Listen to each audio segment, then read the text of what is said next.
Welcome to A Scout Is. Every scout knows the 12 points of the Scout Law. A scout is trustworthy, loyal, helpful, friendly, courteous, kind, obedient, cheerful, thrifty, brave, clean, and reverent. But a scout is also much more than that. There are many, many things a scout is, and tonight we're going to be talking about scouts as travelers. We want to welcome from Troop 22, not Pack 22. Troop 22 is the Boy Scouts. Yes. Scoutmaster Mike Warner, Danny Kenn, and Patrick Newman, who all went on a grand tour of the West this past summer. You've been doing trips like this for quite a long time, Mike. Can you tell me how this all got started? Yes. It was actually 2007 was our first trip that we ran. And that was expressed by a lot of the scouts in the troop, that they felt that they wanted to do something more than just camp in the area. And that year happened to be the 100th anniversary of scouting in the world, and is being celebrated by a large gathering in England. So that was the first one that we tried to put together. It was successful. We spent 5 days in London and 4 days in Paris. And from that time on, we've really tried to choose to a different kind of trip almost every year. A lot of that depends upon the troop, the scouts in the troop, and where they want to go. It was quite a bit different from what I remember when I was a Boy Scout. Yes. We never got any further away from home than Camp Child. Yes. So that's quite something. How many, so you started off being world travelers by flying across the pond. Where else have you been in the past years? So we've done quite a few tours here within the United States. We've gone down to Washington, D.C. and those areas a couple of times now. It's kind of a van trip that we do, and it chooses different locations each time. We generally will stop at places like Gettysburg or Antietam, Hershey Park, of course, Washington itself to see the monuments. We've gone out west to South Dakota, Montana, and Wyoming. We have also done trips not within, well, I guess within the continental U.S. We've been to Alaska for a period. Outside the U.S., we've been to Canada now twice, and we've been to Japan, Germany, England, and France. That's quite an itinerary. Yes. And you kind of crossed over your trip this past summer by heading from the Grand Canyon up to Yellowstone National Park. Yeah, this summer was one that we had talked about. One of the parents in the troop was talking about places that she hadn't been.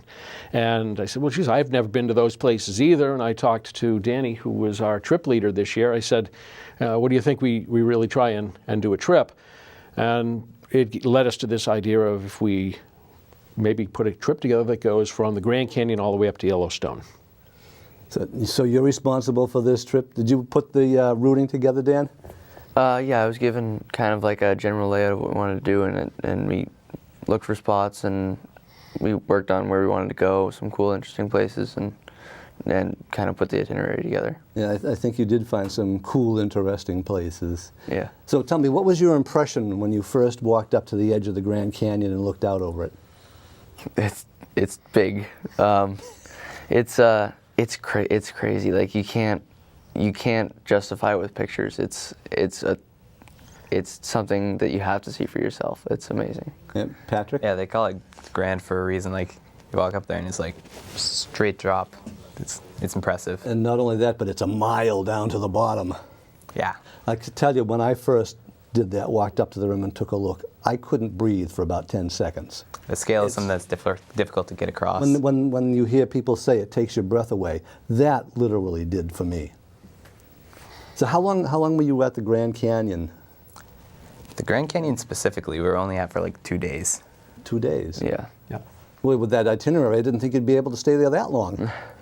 Yeah. So you camped out somewhere within the vicinity of the Grand Canyon? Yeah, it's just outside the park, right? Yeah, just a half an hour away, which was perfect for us. Yeah. We came in, we saw it towards the end of the day, and then were able to stay until well after dark. It was, I think, just seeing the sundown over the canyon was probably one of the highlights for me in that trip. It's just impressive. You have no idea how many colors pop out, and then what you thought was just gray rocks or reddish rocks all of a sudden shows every color you can possibly imagine.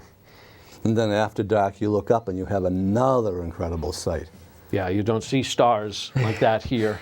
There's very little light pollution, And then you also start to hear the animals coming out at night, which again, you don't have those same kind of critters here.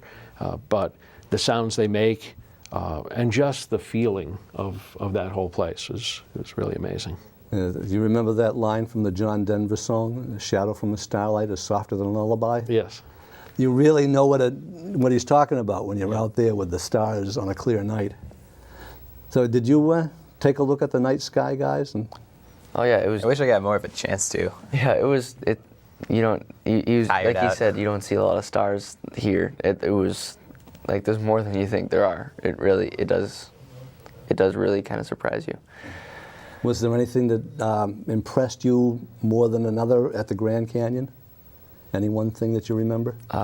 Yeah, every turn you took on. I mean, in general, like on the road, you'd see a mountain there, and it's not like Your they're not- cliff it's not like 3 feet away. Yeah, it's not like they're all named or anything. It's just another mountain out west, and they don't. It's just a normal thing over there, and it's crazy. It's beautiful. What was the next stop on your trip? We did Good question. Desert Watchtower, actually, the next morning. Right? Yeah. yeah, and So then- more Grand Canyon, just different place. But that was The watchtower up at the eastern end of the canyon? Yes. Yeah, Yeah. that's where I wound up just after dark. Yeah, and it's one of those places we had kind of intended to go there. It was a car trip, so we were looking for gas stations, and in that part of the country, you might have to go 100 miles before you find a gas station. So we knew there was one there. We said this would be a great little. I think your dad said this would be about a 10-minute stop. We were there for almost 2 hours because you get inside, and now you're seeing the Grand Canyon from the eastern edge. And now you're looking back down where we've already seen, and it's just a whole other perspective on that big hole in the ground. That's pretty impressive. Yeah, like you can see from miles from the watchtower, and like you lose the idea of the scale because you can just see this huge crevice, and like you're just over there, and it's thousands of feet down. Like it looks smaller from there. You wouldn't know that the Colorado River is as big as it was just from looking up there, because it looks like it's about that wide. Yeah. Well, remember when we were first there that night? I don't know, you guys had seen them, but there was a rafting group going down. Oh, yeah, I So you remember could that. see it, and at first you're like, oh, look at that little white thing. And no, you realize, no, that's actually, there were 3 rafts going down the Colorado River. They were doing probably a 7 or 8 day rafting trip, getting towards what would have been the middle of the canyon at that point. But that put the scale in play for us. That's people on that little speck of white that's floating in a river down. And that really is a river that's pretty big. Yeah. So next stop would have been what? Hoover Dam or? The Hoover Dam was actually our first stop. yeah, it was Yeah. Oh, you went to Hoover Dam before the Grand Canyon. yeah. We actually flew into Las Vegas. Again, price was a big piece for us, and Vegas was a little bit cheaper than some of those other places. So we actually came down the southern side of the canyon, but our first night we spent right camping on the shores of Lake Mead, and we did go over to see the Hoover Dam that first night. So second and third day was technically the Grand Canyon for us. Okay, then next after Grand Canyon, Horseshoe Bend. Horseshoe Bend, yeah. Now, when I saw the pictures that you were taking, all I could see, when you say, oh, that's Horseshoe Bend, all I could see is this flat country with this little thing going up around, so that's what happens when you take shots like that from a car. You can't really tell what's there. So, and there was one thing I wanted to, there we have the shot up there now. What was a Horseshoe Bend like for you guys? Like I said, it was big. Like it's a tall drop. Like The Horseshoe Bend was it was almost more impressive than the Grand Canyon itself, because at the Grand Canyon they had the guardrails and they had like the set paths. Horseshoe Bend, you could walk right up to the edge and there was nothing stopping you. yeah, they had no railings anywhere pretty much. Actually, there's a lot of places. There's one thing in the pictures that I wanted to show you. Kevin, can you put up that picture of the actual bend there? Yeah. And it reminds me very much of something. Can you put up the next slide there, Kevin, and show? Doesn't it look like the shape of Popeye's chin there? It does. Oh wow, it does. So that was actually the first thing I saw of when you showed me that picture. Yeah. It just like that. One of the cool things about Horseshoe Bend, too, is it depends on what time of the day you're there. as to what the color is of the rocks, of the water at the bottom. You guys went all the way down. I called it at the first. It was like a mile and a half walk. Mountaintop. Yeah, I said, okay, you guys go. But you went all the way down, right? Yeah. Well, right to the edge. Yeah. Yeah, right to the edge. Not all the way down. That I would have considered been. it. Yeah, it's cool. There was a couple little houses or something like that down there, and there were some boats, and Yeah, there's people rafting there it too. really showed you Tiny specks. how big the thing is. Like it's not one little speck. Yeah. It's crazy. It's a lot bigger than it looks like in the pictures, again, just like the Grand Canyon. Yeah. Okay, after Horseshoe Bend, what was next? Utah. Yeah, we went up to the horse ranch. Yep. Right. Yeah, I went to our campsite that night. Yeah. The windiest campsite. Yeah, setting up the tents. It's a chore. Well, you know, high Between winds avoiding the fire ants and just trying to get this tent to stay on the ground. Yeah, it was a pretty big windstorm, and again, it's that part of the world. Yeah. Completely flat. Yeah, We're in there's like a no valley. trees blocking anything. and fire ants. Yeah, there was A couple of sizable nests in the yep, campsite. yeah, and a couple of guys hadn't checked their ground too clearly, so they had to move their tents pretty quick. But that's that's part of it. Is you learn very quickly where and where not to set your tent out there. Okay.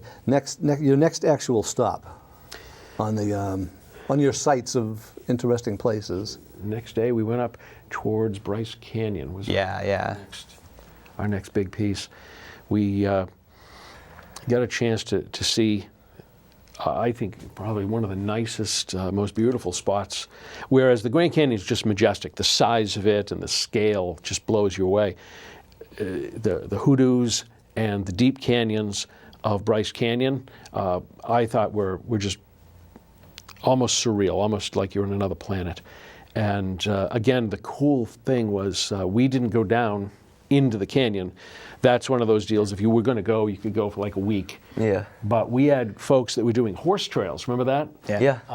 We're hiking by the edge, and we're looking, and there's this head bobbing like this. We look, there's like 7 people on horses, and they're starting, and they're going to go down all the way down to the bottom. And as you go and you look, you can see that there are probably 7 or 8 different groups already at different levels below you in there, again, lending scale to this really massive, strange geographic formations that they have there.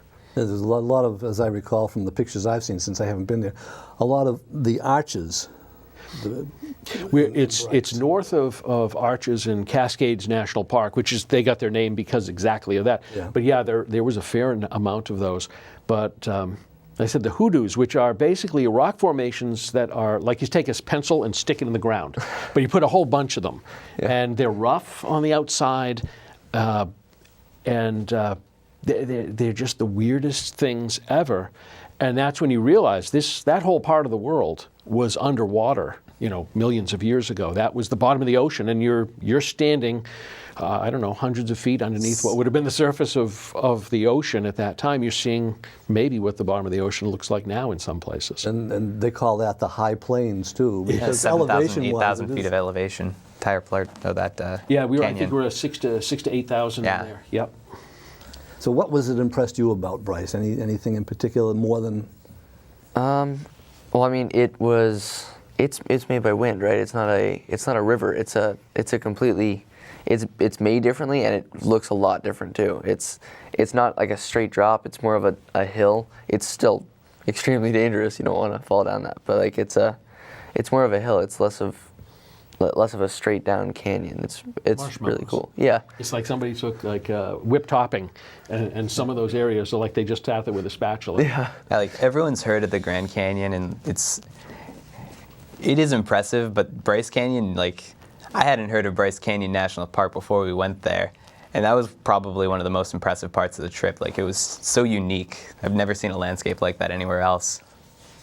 It's been a favorite location for many movie companies over the years too. The entire state of Utah. Yeah. As I recall, one of the Indiana Jones movies was filmed partially there. Well, actually, the night that we were fighting the wind to set up our tents, we decided we were too tired to try and find a supermarket and make meals, because generally we do our own cooking on this.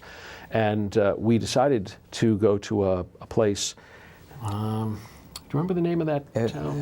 What was it? It was. I can't remember now. Yeah, it's. It'll come back to me later, but it's a small town in the southwest corner of Utah. Called it Little Hollywood. And they call it Little Hollywood, but we went to a place. It was one of those kind of a cowboy best pot roast I think I've ever had in my life. Oh, yeah, it was excellent. Made with massive Dutch ovens and homemade beans, cornbread, and it was just a really great take.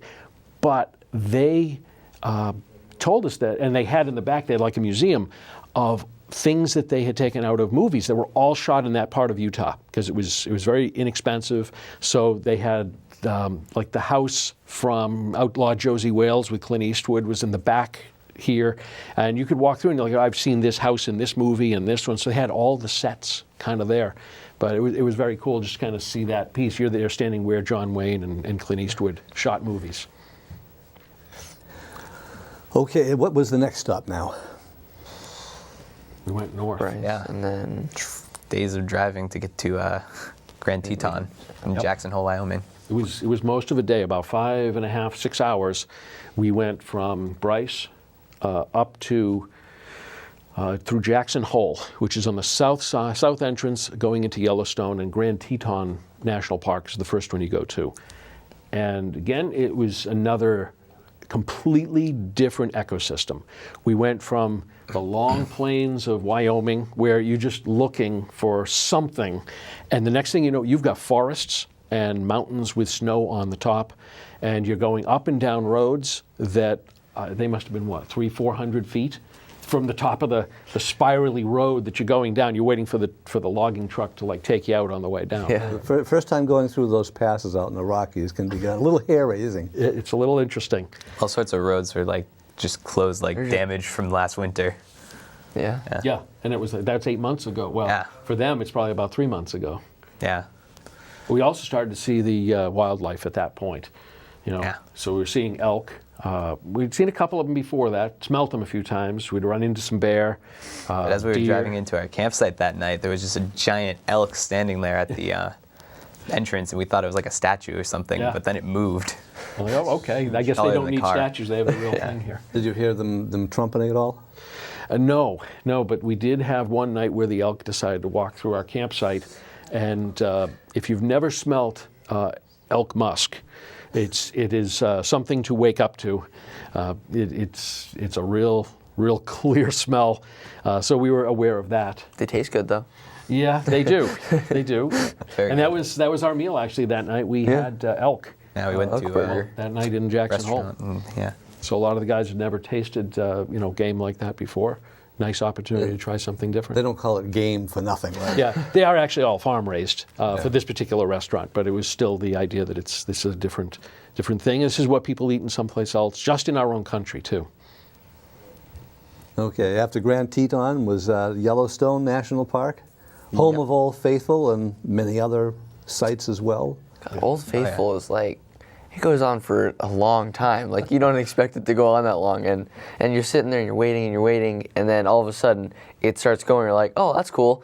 Oh, it's still going, and it kept going for like 5 minutes. It took a long time. Yeah, it was weird. It was like, there's just a puff of steam a little bit, and you're like, oh, is it going to go now? Then like 3 minutes later, giant, like huge plume of steam, like 150 feet in the air.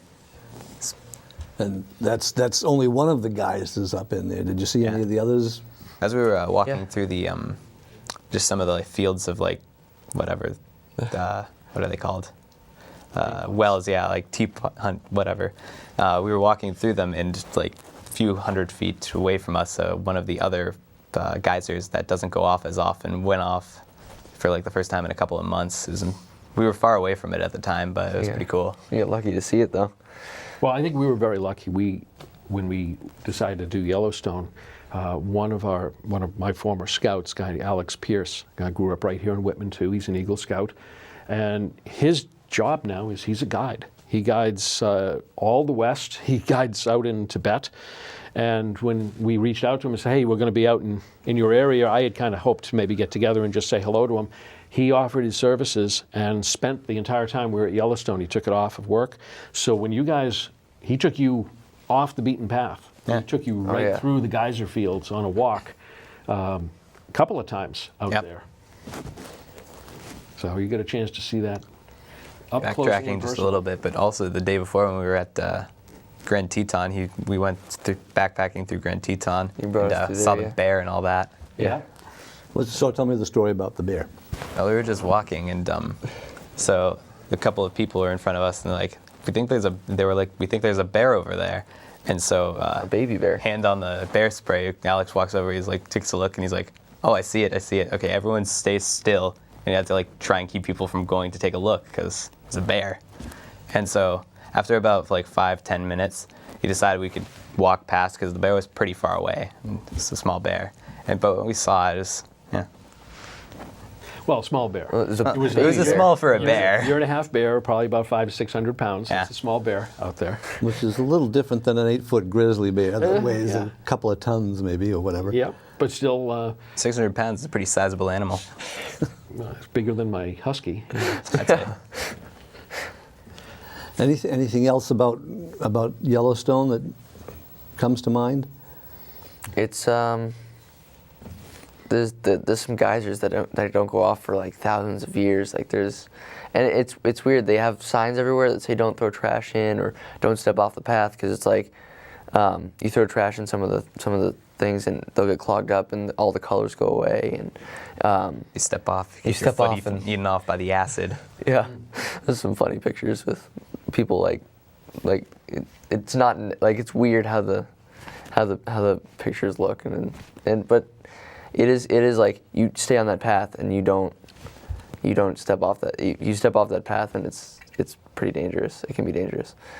Well, we stopped and had lunch just on Firehole Creek, which is named that way because the side where the parking and people can go to kind of stop, there's a bridge, and they've built kind of decking that you can walk across, but you go across, I think they call them paint pots, which are basically geysers. They don't erupt, but they have sulfuric water in them.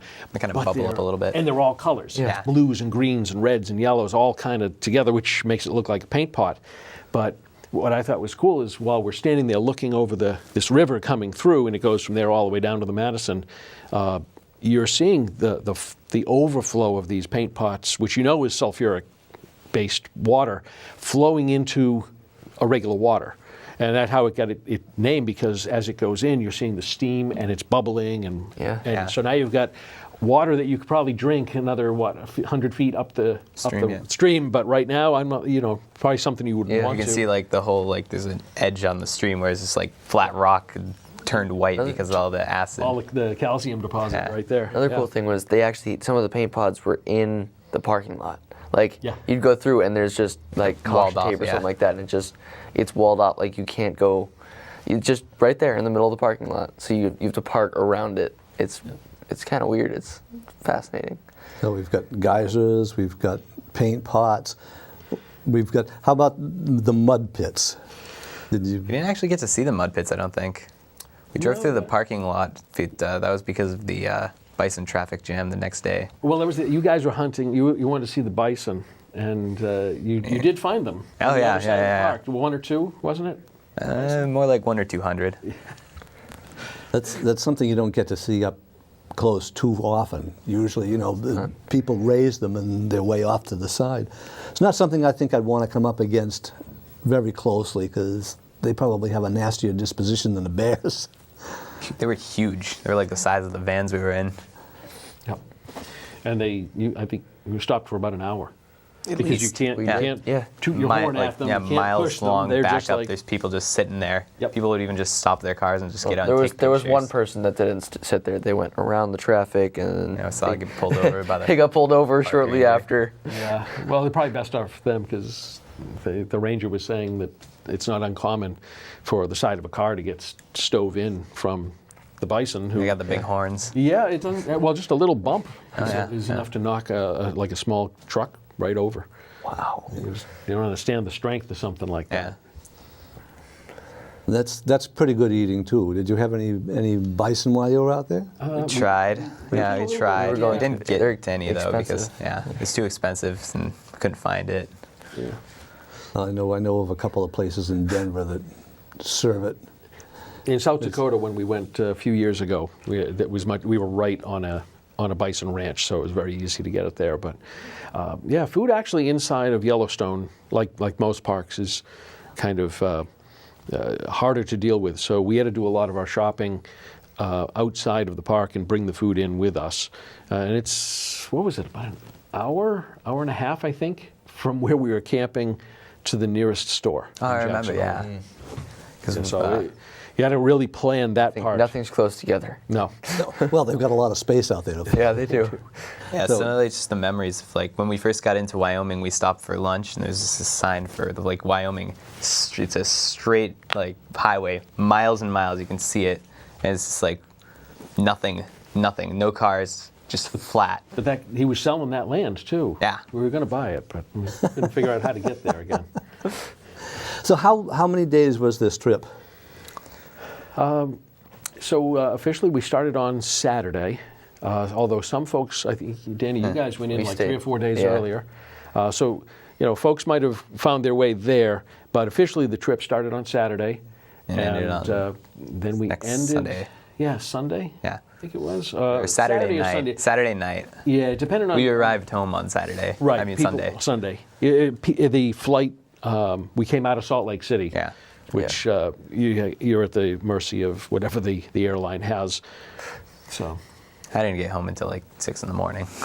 yeah. But it was 8 days. Yeah, And, Good time. It was. It went everywhere from our first night at over 100 degrees, trying to sleep outside with no wind. That was the worst. Right on Lake Mead, to it was under 30 degrees in Yellowstone. Inside of Yellowstone, it was like really cold, like unexpectedly we had cold. frozen water the next morning. Yeah. So, Well, that's quite something. Now, you've got a trip coming up this summer again. You're heading to... Nova Scotia is this year's trip. So we actually just had our kickoff with the troop tonight. We've got, I think, somewhere around 20, 25 right now. We'll see. They'll probably grow up a few more numbers there. So I'm hoping for around 30 to 36, which is what we took on this trip, 36 people. Okay. And we'll drive up, we'll do Nova Scotia, and we're trying to figure out exactly what we want to see, but I'm sure whale watching and other things will figure in. To close things off, Mike, tell people how they can find out more about what Pack 22 is up to. So you can, well, first of all, you can take a look at Troop 22 Whitman, which is on Facebook. We also have t22whitman.org as our website. Or we meet almost every single Thursday night from 7 to 9 at the Cardinal Spellman Center right here on School Street in Whitman.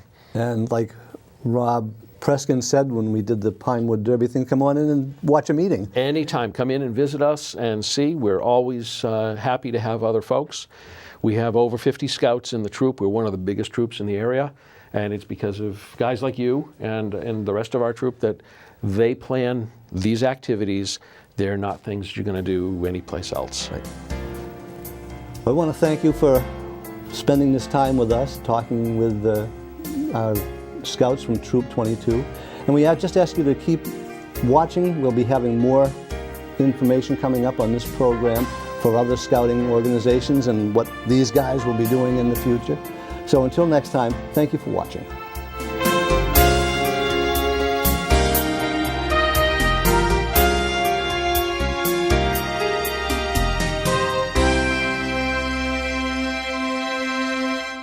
I remember the moment clearly, I'll never forget that moment. as long as I live. I realized at that moment, when we first saw the damage, these people really needed us. And I was going to make a difference, right here in my community. Together with local responders, we cleared trees and collapsed walls. We had to get to the family trapped beneath. As a citizen soldier, I made a difference. Be there for your community at NationalGuard.com.